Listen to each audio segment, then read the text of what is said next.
नमस्कार दोस्तों, स्वागत है आप सभी का आगम ऑनलाइन क्लासेस के यूट्यूब चैनल पर। दोस्तों, जैसा कि आप जानते हो, आज हम पढ़ने वाले हैं मेवाड़ का इतिहास। तो हम मेवाड़ का इतिहास पढ़ें उससे पहले हमें मेवाड़ जो एक जगह है, यह मेवाड़ शब्द कहाँ से आया और इसका क्या महत्व है, इसके बारे में जान लेते हैं। तो सबसे पहले हम जिसको मेवाड़ कह रहे हैं प्यारे विद्यार्थियों, यही जनपद काल में मेवाड़ को, ध्यान रहे प्यारे विद्यार्थियों, सीवी जनपद कहा जाता था, या यूं कहें यह सीवी जनपद का हिस्सा होता था, सीवी जनपद। और आप सभी जानते हैं कि सीवी जनपद की जो राजधानी थी, इसकी राजधानी क्या थी? इसकी राजधानी थी मध्यमिका। इसकी राजधानी बताई गई है मध्यमिका। यहां पर ध्यान रहे प्यारे विद्यार्थियों कि मध्यमिका के बारे में उल्लेख पतंजलि के महाभाष्य में भी किया गया है। पतंजलि का जो ग्रंथ है महाभाष्य, ये महाभाष्य में भी मध्यमिका का नाम आता है, और साथ ही साथ में महाभारत में भी मध्यमिका का नाम आता है। तो ये भी प्रश्न बनता है, बहुत ही इंपॉर्टेंट क्वेश्चन बन सकता है कि राजस्थान के किस नगर का उल्लेख प्राचीन ग्रंथ महाभारत और पतंजलि के महाभाष्य दोनों में मिलता है। तो मध्यमिका के बारे में जानकारी मिलती है। मध्यमिका को वर्तमान में कहते हैं हम नगरी, जो कहां पड़ता है? चित्तौड़गढ़ जिले में, चित्तौड़गढ़ में। तो कहने का मतलब यह हुआ कि जो आज का मेवाड़ है वो किसी कालखंड में सीवी जनपद का हिस्सा होता था, और इसकी जो राजधानी थी मध्यमिका, वो नगरी आज के चित्तौड़गढ़ में ही पड़ती है। और यह भी ध्यान रखना कि मध्यमिका के बारे में जानकारी महाभारत और पतंजलि के महाभाष्य में भी मिलती है। अब यहां का दूसरा जो प्राचीन नाम मिलता है, यह भी इंपॉर्टेंट है हमारे लिए कि दूसरा जो प्राचीन नाम है, वो जो मेवाड़ से पहले किसी कालखंड में इस क्षेत्र को प्रागवाट कहा जाता था। प्रागवाट, प्रागवाट के बाद में इसको कहा जाने लगा मेदपाट। अब ये जो शब्द है मेदपाट, इसको लेकर विद्वानों में थोड़ा सा मतभेद है। इतिहासकारों का कहना है, मुख्य रूप से डॉक्टर जी.एच. ओझा का, कि ये जो क्षेत्र है, यहां पर एक मेद नामक जनजाति रहती थी, और उसी के नाम से यह क्षेत्र मेदपाट कहलाया, और मेदपाट के बाद में यह क्षेत्र अपभ्रंश होकर मेवाड़ कहलाया। जबकि अगर जनश्रुतियों की बात करें, जनमानस की बात करें, तो लोगों का कहना है कि किसी कालखंड में भगवान शिव ने यहां पर एक राक्षस का वध किया था, और उसके शरीर का मेद यानी चर्बी इस एरिया में गिरी, इसलिए इसको मेदपाट कहा गया, और बाद में यह मेवाड़ हो गया। तो दोनों ही बातें हैं। हम इतिहासकारों की बात को ज्यादा मान्यता देंगे, किसी कालखंड में यहां पर कोई मेद नामक जनजाति रहती थी, और उसी के नाम से यह क्षेत्र क्या कहलाया? मेदपाट कहलाया, और मेदपाट से अपभ्रंश होकर मेवाड़ कहलाया। अब अगर हम बात करें कि मेवाड़ का जो क्षेत्र है, वो आज के राजस्थान में आप कुछ इस प्रकार से देख सकते हैं। ये जो ब्लैक जोन है, ये बड़ा हिस्सा मेवाड़ का क्षेत्र है। इसमें भी हम इसको अलग कर सकते हैं चाहे तो। विशेष रूप से ये जो हिस्सा है, यह वागड़ क्षेत्र है। वागड़, हालांकि वागड़ का क्षेत्र पर गोहिलों का ही राज रहा है, और यह मेवाड़ का ही अंग रहा है, लेकिन 1178 के आसपास में सामंत सिंह ने अलग राज्य की स्थापना की थी, वागड़। तो ये तो आपका हो गया वर्तमान में डूंगरपुर, और ये वाला हिस्सा बांसवाड़ा। इन दोनों को कहा जाता है वागड़ प्रदेश।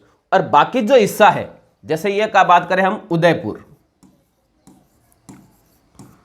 दूसरा जिला राजसमंद,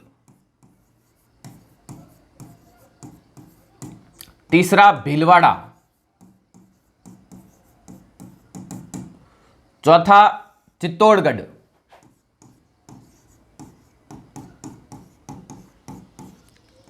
और पांचवा प्रतापगढ़।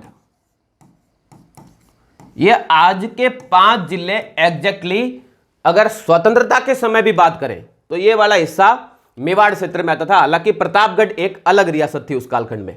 तो ध्यान रहे, ये वाला हिस्सा मेवाड़ के नाम से प्रसिद्ध रहा है। और जब हम बात करते हैं मेवाड़ का इतिहास, तो मेवाड़ के इतिहास का सीधा सीधा अर्थ होता है गुहिल वंश का इतिहास। गुहिल वंश का इतिहास। ध्यान रहे प्यारे विद्यार्थियों, यहां पर गुहिलों का राज होने से पहले, गुहिलों का राज होने से पहले ऐसा माना जाता है कि मौर्यों का राज था, जैसा कि अपने श्यामल दास जी ने भी वीर विनोद में इसका उल्लेख किया है कि बप्पा रावल ने मौर्य वंशी राजा चित्रांगद मौर्य को ही परास्त करके चित्तौड़गढ़ दुर्ग पर अधिकार किया। तो इससे पहले यहां पर मौर्यों का राज रहा।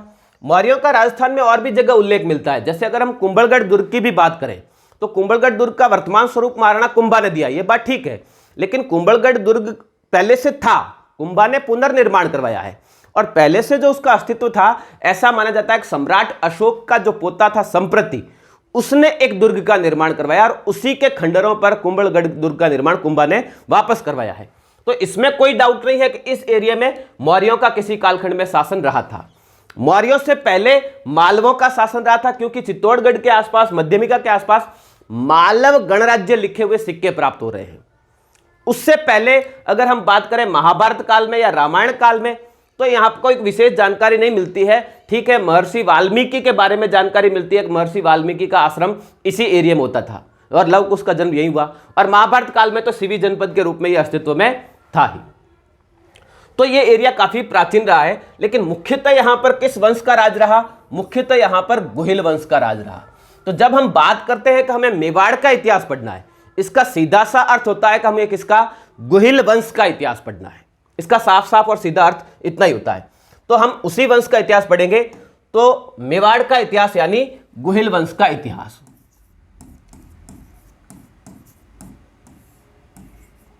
गुहिल वंश, सबसे पहले हम जिस वंश की बात कर रहे हैं उसकी उत्पत्ति को लेकर बात कर लेनी चाहिए। गुहिल वंश की उत्पत्ति को लेकर विद्वानों में अलग अलग मत दिए जाते हैं। सबसे पहले इस बारे में जानकारी मिलती है, एक विद्वान का नाम ध्यान रखोगे आप, अबुल फजल। अबुल फजल। और ये जो अबुल फजल महोदय है, इन्होंने क्या किया है? गुहिलों को ईरान के शासक नौशेरवा खां आदिल का वंशज बता दिया है। नौशेरवा खां आदिल। अब ये नौशेरवा खां आदिल जो है, ये ईरान का शासक बताया गया है। अब यहां पर अबुल फजल महोदय ने थोड़ी सी गड़बड़ कर दी है, उनकी गणना ही गलत है।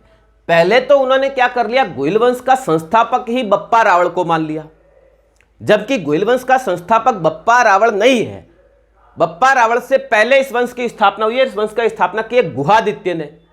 तो पहले तो उनके गणना ही गलत है। और फिर अगर उन्होंने बप्पा रावल को भी गुहिल वंश का संस्थापक माना, तब भी उनकी गणना ठीक नहीं बैठती, क्योंकि बप्पा रावल यह सिद्ध हो चुका है कि 734 ईस्वी के आसपास हुआ है, उससे पहले हुआ है। 734 में उसने मानमोरी को परास्त करके चित्तौड़गढ़ पर अधिकार किया है। और नौशेरवा खां आदिल जो हुआ है, यह 8वीं सदी के उत्तरार्ध में हुआ है। तो यहां पर क्या हो गई है? अबुल फजल महोदय से गड़बड़ हो चुकी है।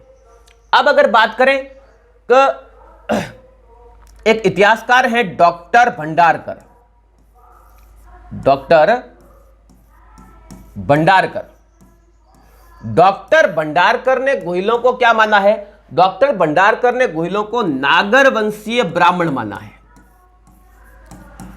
नागर वंशीय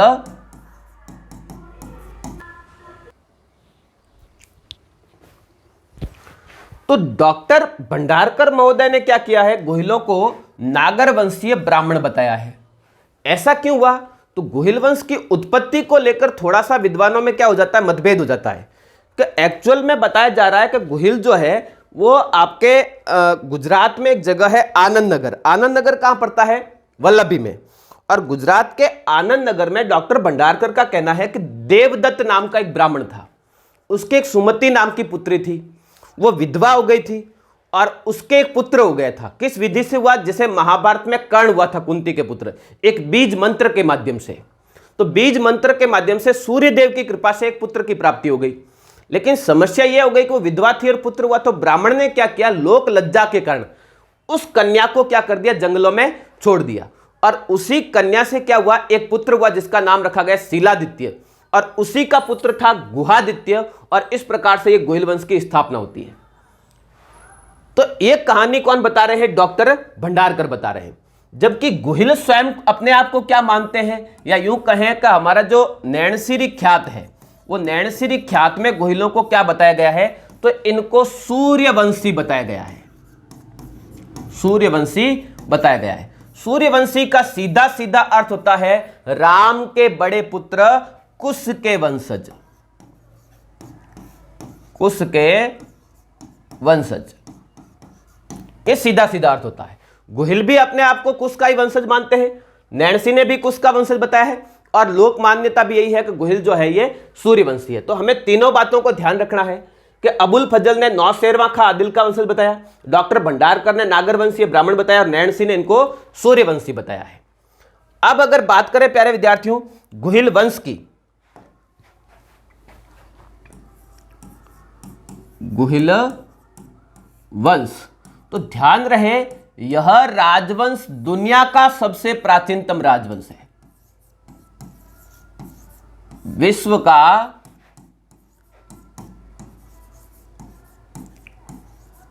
प्राचीनतम राजवंश। पूरी दुनिया में कोई ऐसा राजवंश है ही नहीं जिसने लगातार करीब करीब 1350 वर्ष एक ही भूभाग पर शासन किया हो। दुनिया में यह अकेला राजवंश है प्यारे विद्यार्थियों जिसने लगभग 1350 वर्ष तक एक ही भूभाग पर लगातार शासन किया है। तो यह विश्व का प्राचीनतम राजवंश है। यह राजवंश धर्मपरायणता के लिए प्रसिद्ध रहा है, धर्म परायणता। हम सब जानते हैं कि गोहिल वंश का जो ध्वज है उस ध्वज में ही क्या लिखा होता है, जो दृढ़ राखे धर्म को तिहि राखे किरतार, जो दृढ़ राखे धर्म को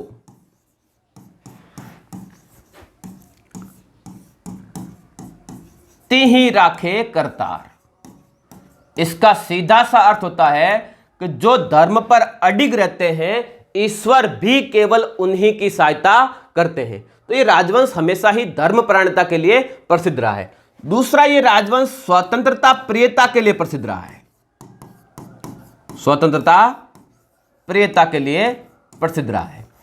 हम सब जानते हैं कि इसी राजवंश में बप्पा रावण, जयद्रथ सिंह, महाराणा कुंभा, महाराणा सांगा, महाराणा प्रताप जैसे वीर योद्धाओं ने जन्म लिया जिन्होंने अंतिम सांस तक अपनी स्वतंत्रता को बचाए रखने के लिए प्रयत्न किया।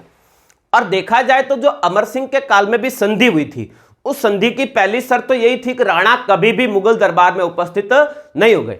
तो कभी भी इस राजवंश के राजाओं ने किसी अन्य राजा के दरबार में उपस्थित सामंत के रूप में उपस्थित नहीं हुए। इवन ब्रिटिश काल में भी, अंग्रेजों के राज में भी कभी भी अंग्रेजों के दरबार में गोहिल वंशीय राजा उपस्थित नहीं होते थे। एक मौका आया था जब राणा फतेह सिंह जी दिल्ली दरबार में जा रहे थे और उस वक्त भी उन्होंने केसरी सिंह जी बारड के चेतावनी या चुंगटिया सुनकर वापस आ गए थे। तो यह राजवंश ऐसा राजवंश रहा है जिसने सामंत के रूप में कभी भी किसी दरबार में, किसी के दरबार में उपस्थित नहीं हुए हैं। तो यह राजवंश हमेशा ही अपनी स्वतंत्रता प्रियता के लिए प्रसिद्ध रहा है। अगर बात करें प्यारे विद्यार्थियों गोहिल वंश के जो कुलदेवता है, कुलदेवता, तो कुलदेवता है एकलिंग जी, एकलिंग जी। एकलिंग जी का मंदिर कहां है? कैलाशपुरी। और कैलाशपुरी पड़ता है उदयपुर में।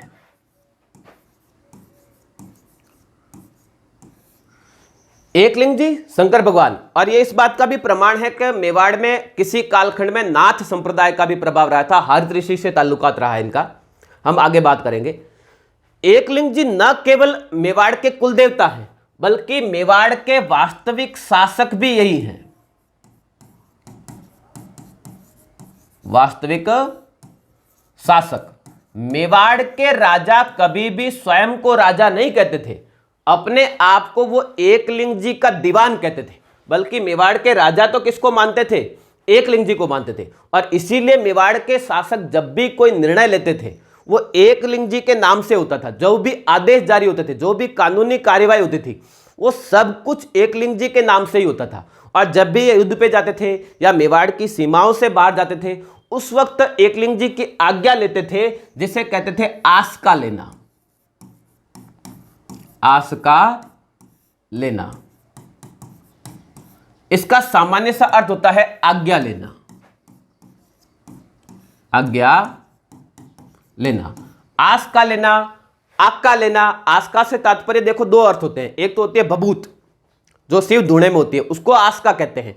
दूसरा आका, गेहूं के दाने होते हैं, उसको भी आका या आस्का कहते हैं। तो हमें देवी देवताओं से आज्ञा आका के माध्यम से, आस्का के माध्यम से आज भी राजस्थान के ग्रामीण क्षेत्रों में ली जाती है, कोई बड़ी बात नहीं है। तो ये हमेशा एकलिंग जी की आज्ञा से ही कार्य करते थे, जिसको बोलते थे आस्का लेना या आज्ञा लेना। अब अगर हम बात करें गोहिलों की कुलदेवी, तो गोहिलों की जो कुलदेवी है, वर्तमान में आप नाम जानते हो बाण माता। बाण माता, यही बाण माता को राठाषण माता भी कहा जाता है। राठाषण माता, ये अभ्रंश नाम है, एग्जैक्ट नाम था राष्ट्र सैनी देवी।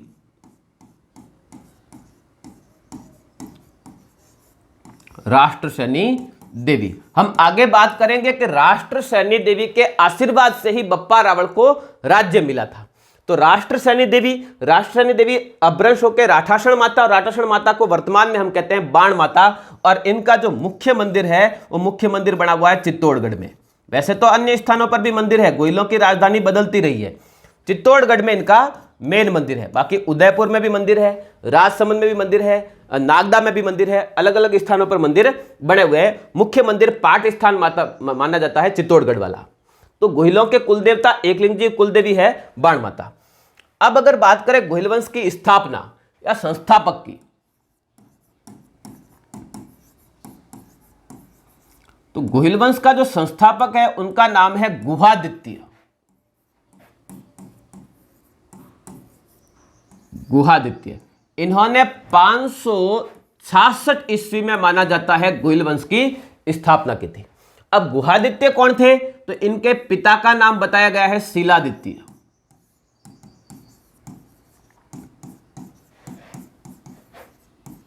और माता का नाम बताया गया है पुष्पावती।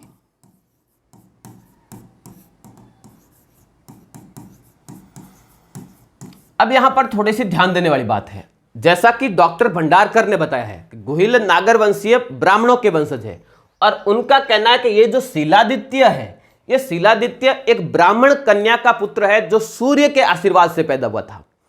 और ये शीलादित्य ने ही गुजरात में कहां पर? आनंद नगर में भीलों की सहायता से अपने राज्य की स्थापना की थी।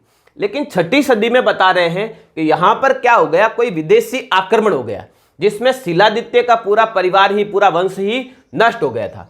लेकिन ये जो पुष्पावती है, यह तीर्थ यात्रा पर गई हुई थी, आबू की यात्रा पर। तो ऐसे में जो शीलादित्य के पुरोहित की बेटी थी, पुरोहित की बेटी का नाम था कमलावती। ये कमलावती किसी तरह से वहां से बचकर निकल गई, और वो किसके पास पहुंच गई? पुष्पावती के पास पहुंच गई। और पुष्पावती को जाकर सलाह दी कि अब हमें वापस आनंद नगर नहीं जाना है, वहां सब कुछ समाप्त हो चुका है। और वो कमलावती के कुछ रिश्तेदार नागर ब्राह्मण मेवाड़ क्षेत्र में रहते थे, तो ये पुष्पावती को लेकर मेवाड़ की ओर रवाना हो गई। और रास्ते में एक गुफा में इस पुष्पावती ने एक बालक को जन्म दिया। गुफा को संस्कृत में कहा जाता है गुहा, इसीलिए इस बालक का नाम गुहादित्य रखा गया। और ये गुहादित्य नाम किसने रखा था? कमलावती ने रखा था। ध्यान रहे, इस बालक के जन्म के बाद पुष्पावती ने, बताया जाता है, इस बालक को सौंप दिया था कमलावती को। कमलावती को सौंपकर स्वयं चली गई थी आनंद नगर, और माना जाता है कि यह सती हो गई थी। तो कमलावती इस बालक को लेकर कहां आ गई? नागदा आ गई। और उस समय ये जो नागदा का क्षेत्र है, यहां पर नागर ब्राह्मणों का अधिकार था,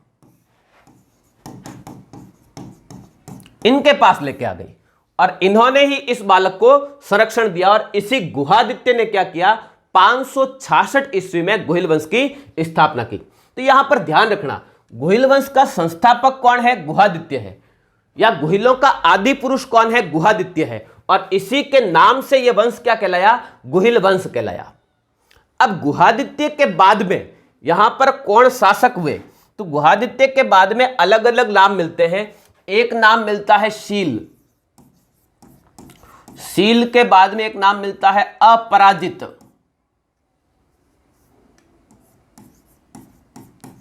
और अपराजित के बाद में एक नाम मिलता है नागादित्य। और नागादित्य के पुत्र का नाम था बप्पा रावण। बप्पा रावण। और बप्पा रावण इस वंश के पहले महान और शक्तिशाली शासक माने गए हैं। बप्पा रावण के जब मूल्यांकन किया जाता है तब तो बड़ा ही भयानक रूप से मिलता है कि शारीरिक रूप से बड़े विकराल थे, एक साथ दो दो भैंसे मार देते थे, उनका 16 हाथ का गमछा था, तो कई प्रकार की कहानियां मिलती है। कुल मिलाकर हम ये समझ सकते हैं कि बप्पा रावण आज नॉर्मल इंसान से इनके जो शारीरिक क्षमताएं जो थी वो अधिक थी। क्या ये बप्पा रावण नाम है? तो अधिकतर इतिहासकारों का कहना है कि ये नाम नहीं है, बल्कि ये क्या है? विरुद्ध, यानी कि उपाधि है। तो बप्पा रावण का वास्तविक नाम क्या है? बप्पा रावण का वास्तविक नाम, तो यहां थोड़ा सा ध्यान देना, इनके वास्तविक नाम को लेकर भी विद्वान एक मत नहीं है। अगर हम बात करें कवि राजा श्यामल दास की, तो श्यामल दास ने बप्पा रावण का वास्तविक नाम महेंद्र बताया है। ध्यान रहे प्यारे विद्यार्थियों, श्यामल दास ने बप्पा रावण का वास्तविक नाम महेंद्र बताया है। कुछ स्थानों पर इनका नाम सील भी बताया जाता है, कुछ स्थानों पर इनका नाम अपराजित भी बताया जाता है। लेकिन एक इतिहासकार है डॉक्टर GH ओझा, गौरी शंकर हीराचंद ओझा, और ओझा साहब का कहना है कि इनका जो मूल नाम है वो है कालभोज। मूल नाम क्या है? कालभोज है। और ध्यान रहे, इन सभी मतों में जो सबसे प्रसिद्ध और सबसे महत्वपूर्ण है वो कौन सा मत है? GH ओझा का मत है। इस मत को सही माना जाता है, श्यामल दास जी के मत को स्वीकार नहीं किया जाता है। तो बप्पा रावण का वास्तविक नाम क्या था? कालभोज था। लेकिन साथ ही साथ में ध्यान रहे प्यारे विद्यार्थियों, एक शिलालेख है रणकपुर प्रशस्ति। रणकपुर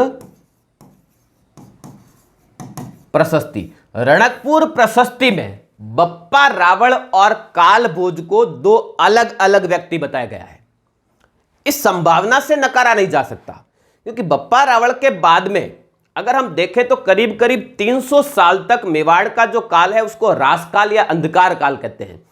और इस कालखंड में कई सारे शासक हुए, जिसमें कालभोज नाम का और एक अन्य शासक हो जाए तो इसमें कोई बड़ी बात नहीं है। हो सकता है कालभोज नाम के दो आदमी हो सकता है दोनों अलग अलग हो सकता है दोनों एक ही हो। रणकपुर प्रशस्ति में अलग अलग बताया है, GH ओझा ने दोनों को एक ही माना है, तो अलग अलग बातें हैं। फाइनली हम क्या स्वीकार करें? हम GH ओझा के मत को स्वीकार करेंगे कि कालभोज और बप्पा रावण दोनों एक ही व्यक्ति है। बप्पा रावण उपाधि है और इनका वास्तविक नाम कालभोज है। अब जो कालभोज है, बप्पा रावण है, इनकी भी कहानी बड़ी इंटरेस्टिंग है। बताया जा रहा है कि बचपन में इनका लालन पालन नागर वंशीय ब्राह्मणों ने किया, और बचपन से ही खाते पीते बहुत ज्यादा थे, तो ब्राह्मणों की गायें चराने का काम करते थे। एक दिन क्या हो गया, ब्राह्मणों के गाय थी सुरभि, जो सर्वाधिक दूध देती थी, और एक दिन अचानक इस गाय ने दूध दिया ही नहीं। तो ऐसी स्थिति में ब्राह्मणों को संदेह हुआ कि कहीं ये बप्पा रावण तो नहीं पी गया। तो जब पूछताछ की गई तो इन्होंने कहा, भाई साहब मैं ऐसे बिना पूछे नहीं पीता हूं, मैं ठीक है ज्यादा खाता हूं लेकिन बिना पूछे भी नहीं खाता हूं। तो फिर दूध कहां गया? हमें क्या पता, हम थोड़ी दूध चुराए हैं। अगले दिन बताया जाता है कि बप्पा रावण और उन ब्राह्मणों ने उस गाय का पीछा किया, और संध्या काल होते होते ये गाय क्या कर गई, एक गुफा में प्रवेश कर गई, और गुफा में ऑटोमेटिक अपने आप ही अपने स्तन से दूध खाली करने लगी। यह दृश्य देखकर वहां खड़े ब्राह्मण तो वापस चले गए घबरा कर। बप्पा रावण वहां पर खड़ा रहा, और जैसे ही वहां से गाय हटी, इन्होंने वहां से क्या किया, बेलपत्र लगे हुए थे, उन बेलपत्रों को हटाकर देखा तो नीचे एक शिवलिंग था। नीचे एक शिवलिंग था, और यही शिवलिंग वर्तमान में एकलिंग जी का मंदिर है, और इसका निर्माण बप्पा रावण ने ही करवाया है। तो ध्यान रहे प्यारे विद्यार्थियों, यहां एक शिवलिंग मिला, और शिवलिंग के सामने एक योगी बैठे थे, उनका नाम था हारित ऋषि। हारित ऋषि, ये हारित ऋषि कोई सिद्ध पुरुष थे, नाथ संप्रदाय से ताल्लुकात रखते थे। बप्पा रावण ने क्या कर लिया, हारित ऋषि को अपना गुरु बनाया, उनको समझ में आ गया कि यही है जो हमारा उद्धार कर सकते हैं। रात दिन बताया जाता है बप्पा रावण ने हरित ऋषि की सेवा की। प्रसन्न होकर हरित ऋषि ने क्या किया, एक राष्ट्र सैन्य देवी का यज्ञ किया। हमने बात की कि राष्ट्र सैन्य देवी ही वर्तमान में बाण माता कहलाती है। तो हरित ऋषि ने राष्ट्र सैन्य देवी का यज्ञ किया और यज्ञ के द्वारा देवी को प्रसन्न किया। और देवी ने जब कहा कि बताओ क्या चाहिए, तो हरित ऋषि ने कहा कि मैं अपने बच्चे से, बड़े शिष्य से बड़ा प्रसन्न हूं, उसने बहुत मेरी सेवा की है, उसको अमर कर दिया जाए। देखो कहानी बड़ी इंटरेस्टिंग है, इसको अमर कर दिया जाए। देवी ने कहा यह कैसे संभव है, किसी को अमर थोड़ी कर सकते हैं। नहीं नहीं बोले, इसको तो अमर कर देना चाहिए और इसको राज्य मिलना चाहिए, बड़ा राजा बनना चाहिए। देवी ने कहा देखो गुरुजी, ये संभव तो नहीं है, लेकिन फिर भी अगर आप कह रहे हो शिष्य बड़ा महत्वपूर्ण है तो ठीक है, काम करो, यह एक पान ले जाओ। पान समझते हैं, जो खाते हैं पान का बीड़ा, ये एक पान ले जाओ और क्या करोगे, इस पान को आप चबाओगे और आप चबाने के बाद में इसका थूक जो है, इसका पीक जो है अपने शिष्य के मुंह में थूक दोगे और उसको कहना गटक ले। अगर ऐसा हो गया तो आपका जो शिष्य है वो राजा तो बनेगा ही, साथ साथ में अमर हो जाएगा। अब ये बातें संभव तो थी नहीं। जैसे ही गुरुजी वहां से रवाना हुए, देवी ने देवताओं को याद किया, स्वर्ग के देवताओं को, और कहा भाई गुरुजी को उठाओ, टाइम हो चुका है, गुरुजी को लाओ। और ध्यान रहे, गुरु और शिष्य के बीच में मुलाकात होनी चाहिए, लेकिन अल्पकालीन, ज्यादा नहीं होनी चाहिए। तो ऐसी स्थिति में गुरुजी जैसे ही अपने झोपड़ी में पहुंचे, कुटिया में पहुंचे, वहां पर देवता पहले से आए हुए थे। बोले गुरुजी चलो। बोले ठीक है चलते हैं, हमारा एक शिष्य आ जाए, एक छोटा सा प्रोग्राम करना है, उसके बाद चलते हैं। बोले नहीं गुरुजी, ऐसा संभव नहीं है, चलना पड़ेगा, टाइम हो गया। अब उन्होंने क्या किया, गुरुजी को अपने यान में बिठाया और जैसे ही यान रवाना हुआ, इतने में बप्पा रावण दौड़ते हुए आ गया। बोले गुरुजी मैं आ गया, गुरुजी में। गुरुजी का तो फटाफट अपना मुंह खोल, मैं पान जो खाता हूं उसको पीक को पीना है। उन्होंने अपना क्या किया, पान चबाया और थूका। बप्पा रावण ने क्या कर दिया, घृणावश मुंह को बंद कर लिया। तो वो पान का पीक मुंह में गिरा ही नहीं, उसके शरीर पर ही गिरा, मुख्यतः पैरों पर गिरा। गुरुजी ने कहा मूर्ख, अगर ये पीक तू पी गया होता तो तू अमर हो जाता और मैं तुझे अमर करना चाहता था, लेकिन तूने पिया नहीं। लेकिन चूंकि तेरे शरीर पर गिरा है, इसलिए राजा तो बनेगा लेकिन अमर नहीं होगा। इस कहानी में कितनी सत्यता है इसको तो हम सिद्ध नहीं कर सकते, लेकिन इस कहानी से 2-3 बातें निकल कर आ गई। एक, बप्पा रावण को राज किसके आशीर्वाद से मिला, हरित ऋषि और राष्ट्र सैन्य देवी के आशीर्वाद से। बप्पा रावण के गुरु कौन थे, हरित ऋषि। और कहानी का जो मॉरल ऑफ स्टोरी है वो ये है कि गुरु पर पूरी आस्था होनी चाहिए, पूरी श्रद्धा होनी चाहिए, और गुरु जो कहे वो चुपचाप मान लेना चाहिए। वहां पर फिर अपना तर्क नहीं करना चाहिए। तर्क करना अच्छी बात है, लेकिन गुरु जब भी आपको आज्ञा दे, आदेश दे, तब उसको बिना तर्क के स्वीकार कर लो, क्योंकि कभी भी कोई गुरु किसी शिष्य का अहित नहीं कर सकता। वो आपको कोई भी घृणित से घृणित कार्य करने को कह रहा है, वो कर लीजिए, उसमें फायदा है, क्योंकि गुरु आपको कोई भी गलत रास्ता नहीं दिखा सकता है। वो आपको कोई घृणित कार्य कभी करने को कह रहा है तो वहां पर आपका लाभ ही है, आपका कुछ भी नुकसान होने वाला नहीं है। खैर, कहानी का कंक्लूजन ये निकल के आ गया कि हरित ऋषि के आशीर्वाद से ही बप्पा रावण मेवाड़ का शासक बना था। अब बात करें बप्पा रावण का जो कार्यकाल है, तो बप्पा रावण के कार्यकाल को निर्धारित करना थोड़ा सा मुश्किल हो जाता है, क्योंकि उस कालखंड के हमारे पास कोई बहुत बड़े ऐतिहासिक स्रोत उपलब्ध नहीं है। लेकिन फिर भी इतिहासकारों ने अपने अपने हिसाब से बप्पा रावण के कार्यकाल को निर्धारित करने का प्रयत्न किया। जो सबसे ज्यादा मान्य है वो माना जाता है 734 ईस्वी से लेकर 753 ईस्वी। ऐसा क्यों, यह कार्यकाल कैसे निकल कर आया और इसी को ज्यादा मान्य क्यों माना जा रहा है? तो इसके पीछे 2 बातें हैं। एक, मानमोरी का लेख, मानमोरी का लेख, यह मानमोरी के लेख में यह बात स्पष्ट लिखी हुई है कि 734 ईस्वी में बप्पा रावण ने मानमोरी को परास्त करके चित्तौड़गढ़ दुर्ग पर अधिकार किया। और दूसरा, जब हम प्रतिहार वंश का इतिहास पढ़ते हैं तो इसी कालखंड में प्रत्यार वंश का राजा नागभट्ट प्रथम बताया जाता है। और नागभट्ट प्रथम ने बताया जाता है अरबियों को परास्त किया था, और किसकी सहायता लेकर किया, बप्पा रावण की सहायता से किया। और उसने अरबियों पर आक्रमण किया था 752-53 में। तो इसी आधार पर इतिहासकारों ने इसके काल को कितना 734 से 753 के आसपास में बिठाने का प्रयत्न किया है। अगर बात करें, ध्यान रहे, बप्पा रावल राजस्थान का राजपूताने का प्रथम शासक जिसने क्या किया, स्वर्ण सिक्के जारी किए।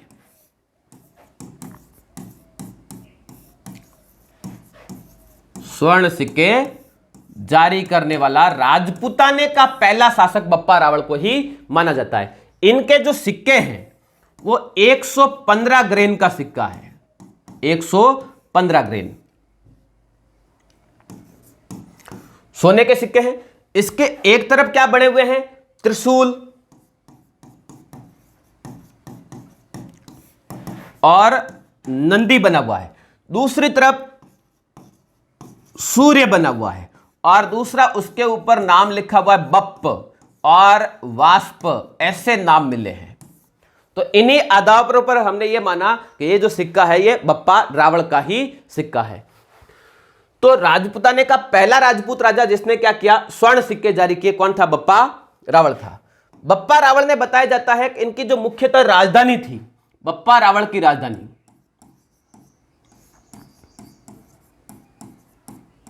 बप्पा रावल की राजधानी, तो बप्पा रावल की राजधानी थी नागदा। यहीं से ये शासन करते थे। और बप्पा रावल ने बताया जाता है संपूर्ण उत्तरी भारत को तो जीता ही जीता, बप्पा रावल ने खुरासन पर विजय प्राप्त की थी, खुरासन पर विजय प्राप्त की थी। और इस समय गजनी का शासक था सलीम।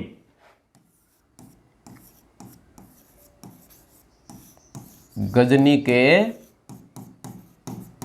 शासक सलीम को परास्त किया।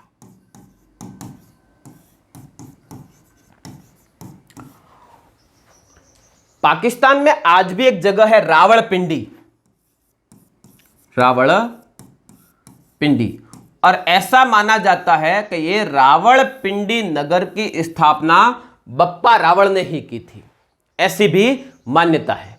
तो देखो, बप्पा रावल के बारे में मोटा मोटी तौर पर हम क्या क्या ध्यान रख सकते हैं कि सबसे पहले बप्पा रावल एक उपाधि है, इनका मूल नाम क्या है, कालभोज है। रणकपुर प्रशस्ति में कालभोज और बप्पा रावल को अलग अलग आदमी बताया है। गुरुजी कौन है इनके, हरित, और हरित के आशीर्वाद से ये क्या बने, राजा बने।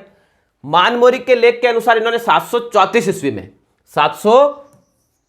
ईस्वी में मानमोरी को परास्त करके क्या किया, चित्तौड़गढ़ पर अधिकार किया,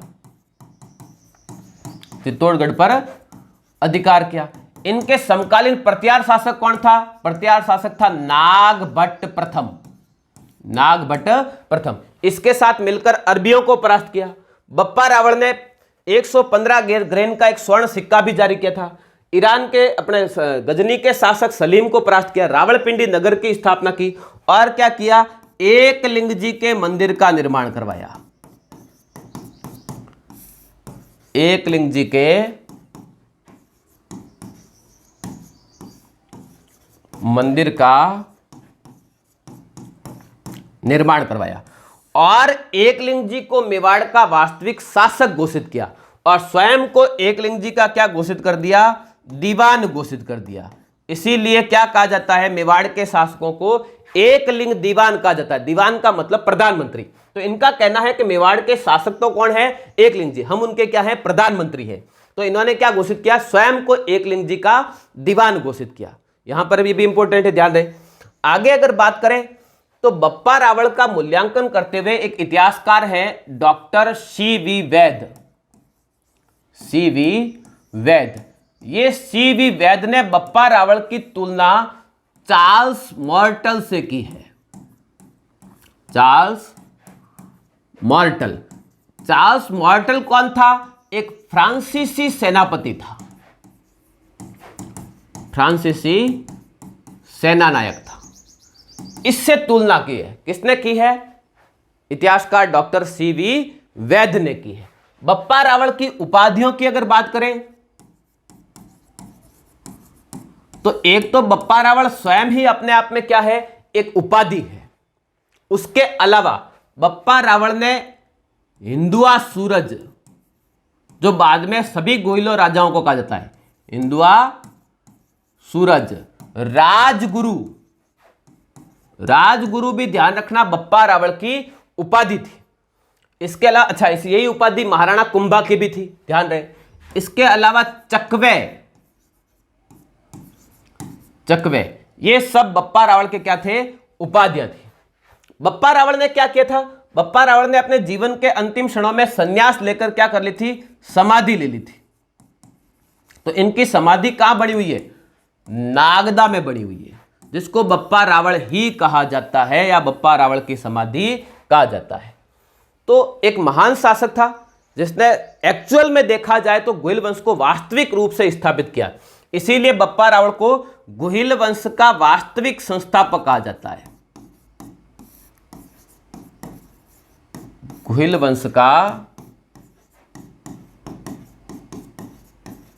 वास्तविक संस्थापक। गुहिल वंश का प्रथम